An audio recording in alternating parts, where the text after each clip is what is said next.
হ্যাঁ 30 বছর ধরে যেই বাটপারে ওজনে কম দেয়, এই বাটপারে জিজ্ঞাসা করেন না যে বাটপার তোর এই 30 বছর ধরে যে কাস্টমার ঠগাস, তোর অভাব গেছিনি না যাবে কোনোদিন? তো লাভ হইলো কি বেড়া? কি রে এত সিটারি করে কাম তো লাভ হইলো না। সিটারিয়ে যা করলা কই সংসারের অভাব তো গেল না, কিস্তি তো শেষ হয় না, কিস্তি তো শেষ হয় না, প্রয়োজন তো শেষ হয় না। কই কিস্তি ইনকাম করে 90,000, কিস্তি চলে 6টা।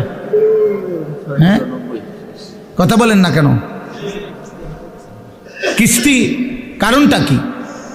বেড়ারে দিয়েও কিস্তি লইছে, বেডিরে দিয়েও কিস্তি লইছে, পুতের বউরে দিয়েও কিস্তি লইছে, নাতিরে দিয়েও কিস্তি লইছে।